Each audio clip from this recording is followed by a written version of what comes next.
நண்பர்களே வணக்கம். உங்க கோர்சஸின் தமிழ் சேனலுக்கு உங்களை அன்பா வரவேற்கிறேன். நாம இப்போ ஆபரேஷன்ஸ் மேனேஜ்மெண்ட் பத்தி தான் பார்த்துட்டு இருக்கோம். முதல் 2 லெசன்ல ஆபரேஷன்ஸ் மேனேஜ்மெண்ட்னா என்ன, அப்புறம் ப்ரொடக்ஷன் டிசைன் பத்தி எல்லாம் ரொம்ப நல்லா தெரிஞ்சுக்கிட்டோம் இல்லையா?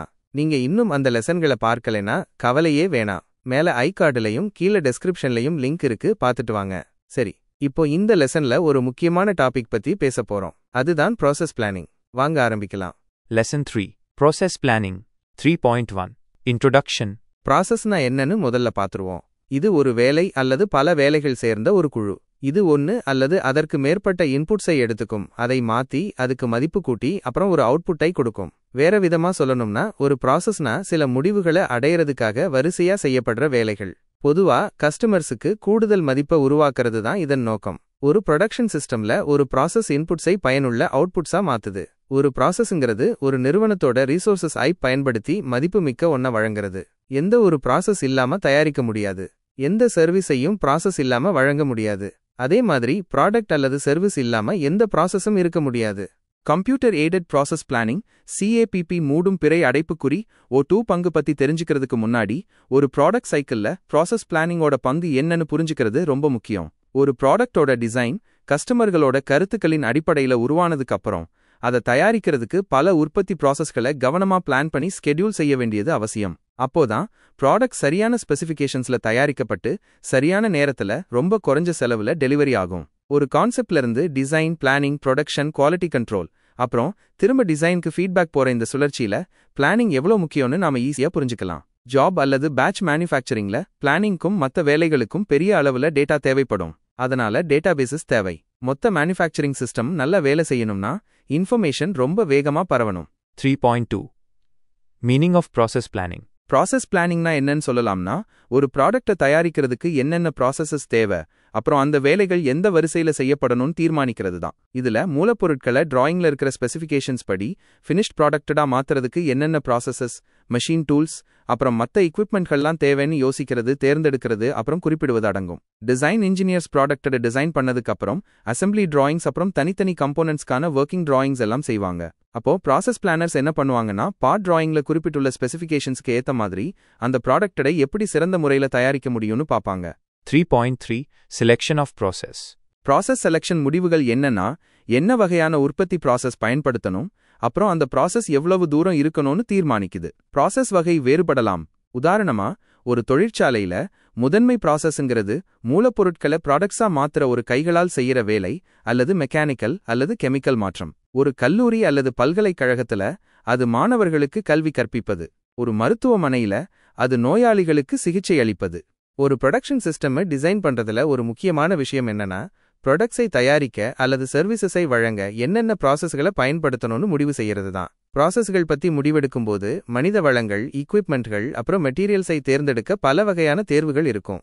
ஒரு உற்பத்தி தொழிற்சாலை தன்னோட அசம்பிளி ஆபரேஷன்ஸை எப்படி செய்யுதுங்கிறதுல ப்ராசஸ்கள் அடங்கும். ப்ராசஸ் முடிவுகள் ரொம்பவே ஸ்ட்ராட்டஜிக்கானவை. அது ஒரு நிறுவனம் நீண்ட காலத்துக்கு போட்டி போடக்கூடிய திறனை பாதிக்கலாம். ப்ராசஸ் முடிவுகள் ஒரு நிறுவனம் குவாலிட்டி, ஃப்ளெக்சிபிலிட்டி, டைம், அப்புறம் காஸ்ட் போன்ற போட்டி முன்னுரிமைகளோட எதை அடையுதுங்கிறத பாதிக்கும். உதாரணமா நிறுவனங்கள் அவங்க ப்ராசஸ்களோட ஒவ்வொரு அடியையும் பார்த்து அவங்க கஸ்டமர்ஸ்க்கு இன்னும் வேகமா எப்படி பதிலளிக்கலாம்னு வழிகளை கண்டுபிடிச்சு டைம்டின் அடிப்படையில போட்டி போடுற திறனை மேம்படுத்தலாம். ப்ராசஸ்கள் டிசைன் செய்யப்படும்போது எடுக்கப்படும் தேர்வுகள் ப்ரொடக்டிவிட்டியை பாதிக்கும். 3.4 Purpose of Process Planning process பிளானிங்கோட நோக்கம் என்னன்னா ஒவ்வொரு வேலைக்கும் சிறந்த ப்ராசஸை தீர்மானிச்சு அதை விவரிக்கிறது தான். அப்படி செஞ்சா 1 மெஷின்ஸ், டூல்ஸ், அப்புறம் மற்ற எக்யூப்மெண்ட்களை டிசைன் செய்ய அல்லது வாங்க தேவையான குறிப்பிட்ட தேவைகள் நிறுவப்படும். 2 உற்பத்தியில ஈடுபட்டுள்ள எல்லாரோட முயற்சிகளும் ஒருங்கிணைக்கப்படும். 3 இருக்கும் அல்லது முன்மொழியப்பட்ட வசதிகளை சிறந்த வழியில எப்படி பயன்படுத்துறதுன்னு காட்ட ஒரு பிளான் உருவாக்கப்படும். 4 ப்ராசஸ் பிளானிங்கிறது ஒரு விரிவான ஸ்பெசிஃபிகேஷன். இதுல என்னென்ன வேலைகள், டூல்ஸ், அப்புறம் வசதிகள் தேவைன்னு பட்டியலிடப்படும். 5 ஒரு ப்ராடக்டை போட்டித்தன்மையுடனும் சிக்கனமாகவும் தயாரிக்க தேவையான பொறியியல் ப்ராசஸஸ் மற்றும் சிஸ்டம்ஸை முறையாக தீர்மானித்தல். 3.5 Significance of Process Planning மேனுஃபேக்சரிங்ல டிசைன் ஸ்பெசிஃபிகேஷன்ஸை பூர்த்தி செய்யற கம்போனன்ட்ஸை உற்பத்தி செய்யறது தான் முக்கிய குறிக்கோள். டிசைன் ஸ்பெசிஃபிகேஷன்ங்கிறது ஒரு பொருளோட ஃபங்க்ஷனாலிட்டியை உறுதி செய்யும். அடுத்தபடி என்னன்னா இந்த கம்போனன்ட்ஸை எல்லாம் ஒன்னு சேர்த்து இறுதி ப்ராடக்டா மாத்துறது தான். ப்ராசஸ் பிளானிங் என்ன பண்ணுதுன்னா டிசைன் ஸ்பெசிஃபிகேஷனை மேனுஃபேக்சரிங் ப்ராசஸ் டீடைல்ஸா மாத்தி டிசைனுக்கும் மேனுஃபேக்சரிங்க்கும் இடையில ஒரு பாலமா செயல்படுது. அதனால பொதுவா ப்ராசஸ் பிளானிங்கிறது ஒரு உற்பத்தி அமைப்பு செயல்பாடு. இது ஒரு ப்ராடக்ட் டிசைனை மெஷின் பார்ட்டை சிக்கனமாகவும் போட்டித்தன்மையுடனும் தயாரிக்க தேவையான ஒரு அறிவுறுத்தல்கள் தொகுப்பா, அதாவது வரிசை, மெஷின் டூல் செட்டப் எல்லாம் மாத்துது. டிசைன்ல வழங்கப்பட்ட தகவல்கள்ல டைமென்ஷனல் ஸ்பெசிஃபிகேஷன், அதாவது வடிவத்தின் வடிவியல் மற்றும் அதோட அம்சங்கள், அப்புறம் டெக்னிக்கல் ஸ்பெசிஃபிகேஷன், அதாவது டாலரன்ஸ், சர்ஃபேஸ் ஃபினிஷ் எல்லாம் அடங்கும். 3.6 Rules for selection of a manufacturing process. ஒரு மேனுஃபேக்சரிங் ப்ராசஸை தேர்ந்தெடுக்க சில முக்கியமான விதிகள் இருக்குங்க. இந்த விதிகளை பின்பற்றினா நம்ம ப்ராடக்டை ரொம்ப நல்லா சரியான முறையில தயாரிக்க முடியும். 1. ப்ராசஸ் கண்டிப்பா எல்லா டிசைன் ரிக்வயர்மெண்ட்ஸையும் பூர்த்தி செய்யற ஒரு ப்ராடக்டை உறுதி செய்யணும். அதாவது குவாலிட்டி, ஃபங்க்ஷன், அப்புறம் ரிலையபிலிட்டி எல்லாமே சரியானபடி இருக்கணும். 2. தினசரி உற்பத்தி தேவை பூர்த்தி செய்யப்படணும். 3. மெஷின் மற்றும் அதோட டூலிங்கோட முழு திறனையும் பயன்படுத்தணும். 4. ஆபரேட்டர் மற்றும் மெஷின் சும்மா இருக்கிற நேரம் ரொம்ப குறைவா இருக்கணும். 5. ப்ராசஸ் குறைவான மெட்டீரியலை பயன்படுத்தி அதிகபட்ச பயன்பாட்டை கொடுக்கணும். 6. டிசைன்ல சின்ன சின்ன மாற்றங்கள் வந்தாலும் ப்ராசஸ் சமாளிக்கக்கூடிய அளவுல ஃபிளெக்சிபிலிட்டியா இருக்கணும். 7. ப்ராசஸ் தேவையில்லாத வேலைகளை நீக்கிற மாதிரி டிசைன் செய்யப்படணும். அப்புறம் உடல் ரீதியாகவும் பொருளாதார ரீதியாகவும் சாத்தியமான பல தேவையில்லாத வேலைகளை ஒன்னா இணைக்கிற மாதிரி டிசைன் செய்யப்படணும். 8. குறுகிய காலத்துல அமோர்டைஸ் செய்யப்பட வேண்டிய கேபிட்டல் எக்ஸ்பெண்டிச்சர்கள் ரொம்ப குறைவா இருக்கணும். 9. ப்ராசஸ் ஆபரேட்டர் மற்றும் ஒர்க் பீஸ் ரெண்டோட பாதுகாப்பையும் மனசுல வச்சு டிசைன் செய்யப்படணும். 10. ப்ராசஸ் இப்படி உருவாக்கப்படணும்னா மொத்த நிறுவனத்துக்கும் ரொம்ப குறைஞ்ச செலவுல இறுதி ப்ராடக்ட் உற்பத்தி செய்யப்படணும். 3.7 Scope of process planning.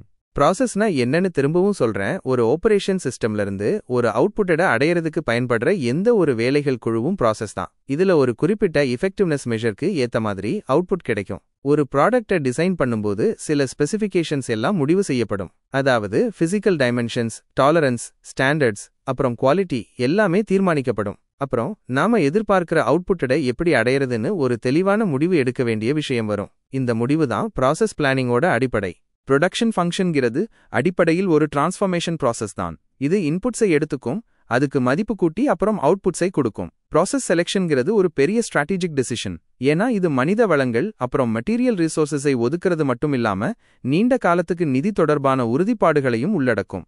Operation பிளானிங்கிறது manufacturing ஆர்கனைசேஷனோட ஒரு பொறுப்பு. பல வகையான ஃபங்க்ஷனல் ஸ்டாஃப் ஏற்பாடுகள் சாத்தியம். இந்த ப்ராசஸ் நிறுவன வேறுபாடுகள் இருந்தாலும் அதே அவுட்புட்டை கொடுக்கும்.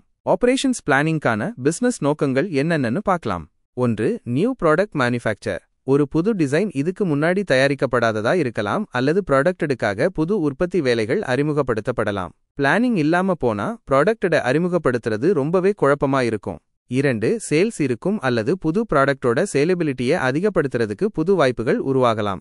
உதாரணமா வெவ்வேறு வண்ணங்கள், மெட்டீரியல்ஸ், ஃபினிஷ் அல்லது ஃபங்க்ஷனல் அப்புறம் நான் ஃபங்க்ஷனல் ஃபீச்சர்ஸ் மூலமா இது நடக்கலாம். சேல்ஸ் மற்றும் மார்க்கெட்டிங் டிபார்ட்மெண்ட்ஸ் உற்பத்தி பிளானிங்க்கு உதவ ஆலோசனைகளை வழங்குவாங்க. 3. குவான்டிட்டில வர மாற்றங்களுக்கு வெவ்வேறு வரிசைகள், டூல்ஸ் அப்புறம் எக்யூப்மெண்ட்கள் தேவைப்படும். ஆபரேஷன் பிளானிங் ஓபி பிளானர் இந்த மாற்றங்களை கையாளுவார். வால்யூம் அதிகரிச்சா செலவு குறைய வாய்ப்பு இருக்கு. மாறாக வால்யூம் குறைஞ்சா செலவு ரொம்ப அதிகமாயிடக்கூடாது. ஒருவேளை குவான்டிட்டிகள் குறைந்தாலும் பொருளாதாரமும் டெக்னாலஜியும் புது ப்ராசஸ், பயிற்சி அப்புறம் ரீசோர்ஸஸை மாற்றுவதற்கு அனுமதிச்சா செலவை குறைக்க ஒரு நல்ல வாய்ப்பு கிடைக்கலாம்.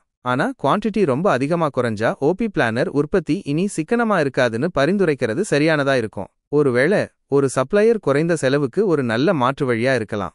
4. Effective use of facilities. Operation planning அடிக்கடி பிளான்டோட உற்பத்தி வசதிகளுக்கு மாற்று வாய்ப்புகளை கண்டுபிடிக்கும். இது உருவாகக்கூடிய எந்த ஒரு ஸ்லாக்கையும் பயன்படுத்த உதவும். கோடை காலத்துல பிரபலமா இருக்கக்கூடிய சீசனல் ப்ராடக்ட்ஸுக்கு குளிர்காலத்துல ஒரு மாற்று ப்ராடக்ட் தேவைப்படும். உதாரணமா ஸ்போர்ட்டிங் எக்யூப்மெண்ட்களை உற்பத்தி செய்யற நிறுவனங்கள் அதே வசதிகளை டென்னிஸ் ராக்கெட்கள் அப்புறம் ஸ்கீஸ் தயாரிக்கவும் பயன்படுத்தலாம். 5. Cost reduction. ஒரு நிறுவனம் தொடர்ந்து செலவை குறைக்கும் முயற்சியில ஈடுபட்ட பல வாய்ப்புகள் கிடைக்கும். Suggestion plans, value analysis, design for manufacturing DFM அப்புறம் ஒரு குறிப்பிட்ட முறையான முயற்சி எல்லாம் ஆபரேஷன்ஸ் பிளானிங்கை உள்ளடக்கும். 3.8 Operation Planning Sheet. ப்ராசஸ் பிளானிங்கை திறம்பட செய்யறதுக்கு கீழ்வரும் தகவல்கள் தேவைப்படும். 1. செய்ய வேண்டிய வேலையின் அளவு கூடவே ப்ராடக்ட் ஸ்பெசிஃபிகேஷன்ஸ். 2. முழுசு செய்ய வேண்டிய வேலையின் குவாலிட்டி. 3. எக்யூப்மெண்ட், டூல்ஸ் மற்றும் ஊழியர்களின் அவைலபிலிட்டி. 4. மூலப்பொருட்களில் வேலைகள் செய்யப்பட வேண்டிய வரிசை. 5. வேலைகள் செய்யப்பட வேண்டிய எக்யூப்மெண்ட்களின் பெயர்கள். 6. ஒவ்வொரு வேலைக்கும் ஸ்டாண்டர்ட் டைம். 7. வேலைகள் எப்போ செய்யப்படணும். 8. Cutting speed. 9. Feed. 10. Material specification. 11. தொழிலாளர்களின் job rating. 3.9 Process Planning Activities. Process பிளானிங்ல செய்யப்பட வேண்டிய முக்கியமான வேலைகள் என்னென்னு பார்க்கலாம். 1. Analyse finish part requirements. Component டிராயிங்கை பகுப்பாய்வு செஞ்சு அதோட அம்சங்கள், பரிமாணங்கள் அப்புறம் டாலரன்ஸ் ஸ்பெசிஃபிகேஷன்ஸை அடையாளம் காணணும். பார்ட்டோட தேவை, அதோட அம்சங்கள், பரிமாணங்கள் அப்புறம் டாலரன்ஸ் ஸ்பெசிஃபிகேஷன்ஸை வச்சு தீர்மானிக்கப்படும். இதுவே அதோட ப்ராசஸிங் ரிக்வயர்மெண்ட்ஸையும் தீர்மானிக்கும். 2. Determine operating sequence. இதோட முக்கிய நோக்கம் என்னன்னா, வெவ்வேறு வகையான அம்சங்களை உருவாக்குறதுக்கு திறன் கொண்ட ப்ராசஸிங் ஆப்பரேஷன் வகையை தீர்மானிக்கிறது தான். டாலரன்ஸ் ரிக்வயர்மெண்ட்ஸை கொடுத்தா இந்த வேலையை எப்படி செய்யறதுன்னு பார்ப்போம். முடிவெடுக்கும் ப்ராசஸை 2 விதமா பார்க்கலாம். முதல் பார்வை என்னன்னா, ஒரு பார்ட்டை கரடுமுரடான நிலையிலிருந்து ஃபினிஷ்ட் ஃபைனல் ஸ்டேட் வரை ப்ராசஸ் இவாலுவேஷன் பண்றது. இந்த பார்வையில மெட்டீரியல் கரடுமுரடான பார்ட்லிருந்து நீக்கப்படுது அல்லது படிப்படியா மாற்றப்பட்டு ஃபினிஷ்ட் பார்ட்டடா மாறும். இரண்டாவது பார்வை என்னன்னா, பார்ட் இவாலுவேஷனை ஃபினிஷ்ட் ஸ்டேட்லிருந்து திரும்பவும் கரடுமுரடான இனிஷியல் ஸ்டேட்டுக்கு பார்க்கறது. இந்த பார்வையில மெட்டீரியல் திரும்பவும் பார்ட்ல சேர்க்கப்படுது. 3. Select machines. மெஷின் செலெக்ஷனுக்கு ஒரு பார்ட்டை ஒவ்வொரு மாற்று மெஷின்லையும் எப்படி ப்ராசஸ் செய்யணும்னு தீர்மானிக்கணும். அப்போதான் சிறந்த மெஷினை தேர்ந்தெடுக்க முடியும். இந்த கட்டத்துல நிறுவனம் கம்போனன்ட் பார்ட்டை தயாரிக்கிறதா அல்லது வாங்குறதான்னு முடிவு செய்யணும். பிரேக் ஈவன் அனாலிசிஸ்ங்கிறது போட்டி போடும் முறைகளிலிருந்து அல்லது மெஷின்ஸ்லிருந்து உகந்த மேனுஃபேக்சரிங் முறையை அல்லது மெஷினை தேர்ந்தெடுக்க ரொம்ப வசதியான ஒரு முறை. மெஷின் செலெக்ஷனை பாதிக்கும் காரணிகள்: எகனாமிக் கன்சிடரேஷன்ஸ், ப்ரொடக்ஷன் ரேட் மற்றும் உற்பத்தி யூனிட் காஸ்ட், டியூரபிலிட்டி மற்றும் டிபெண்டபிலிட்டி, குறைந்த ப்ராசஸ் ரிஜெக்ஷன், குறைந்தபட்ச செட்டப் மற்றும் புட்டவே டைம்ஸ், மெஷின்ஸ் அல்லது எக்விப்மெண்டோட நீண்ட உற்பத்தி ஆயுள், functional வெர்சட்டிலிட்டி. 4. Material Selection Parameters. Function, Appearance, Reliability, Service Life, Environment, Compatibility, Productivity, Cost. 5. Calculate processing time. Setup டைம்ஸை தீர்மானிக்க இருக்கும் டூலிங் பத்தியும் ஒரு குறிப்பிட்ட ஒர்க் பீஸை ப்ராசஸ் செய்ய மெஷினை தயார் செய்ய தேவையான படிகளின் வரிசை பத்தியும் தெரிஞ்சுக்கணும். துல்லியமான செட்டப் டைம்ஸை தீர்மானிக்க எக்விப்மெண்ட் கெப்பாசிட்டி, டூலிங் அப்புறம் ஷாப் பிராக்டிஸ் பத்தி விரிவான அறிவு தேவை. பார்ட் ப்ராசஸிங் டைமை கணக்கிட ஒவ்வொரு மெஷின்லையும் ப்ராசஸிங் ஸ்டெப்ஸ் வரிசையை தீர்மானிக்கணும். இதைத்தான் அவுட் பிளானிங்னு சொல்வாங்க.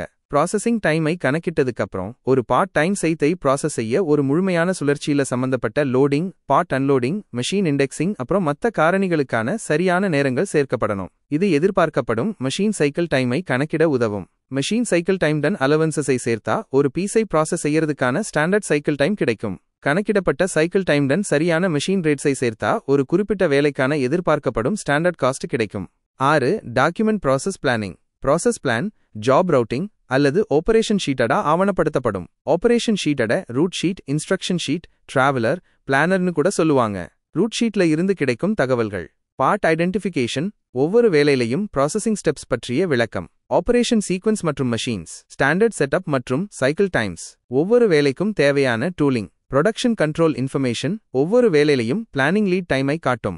ஆவணப்படுத்துவதற்கான காரணங்கள்: எதிர்காலத்துல இதே மாதிரி டிசைன் ரிக்வயர்மெண்ட்ஸ் இருக்கிற பார்ட்ஸை ஒரே மாதிரி ப்ராசஸ் செய்ய ஒரு பார்ட் எப்படி ப்ராசஸ் செய்யப்படுதுங்கிற ஒரு ரெக்கார்டை வச்சுக்க. எதிர்கால ஜாப் கோட்டிங், காஸ்ட் எஸ்டிமேட்டிங் அப்புறம் ஸ்டாண்டர்ட் காஸ்டிங் சிஸ்டம்ஸ்க்கு ஒரு ரெக்கார்டை வழங்க.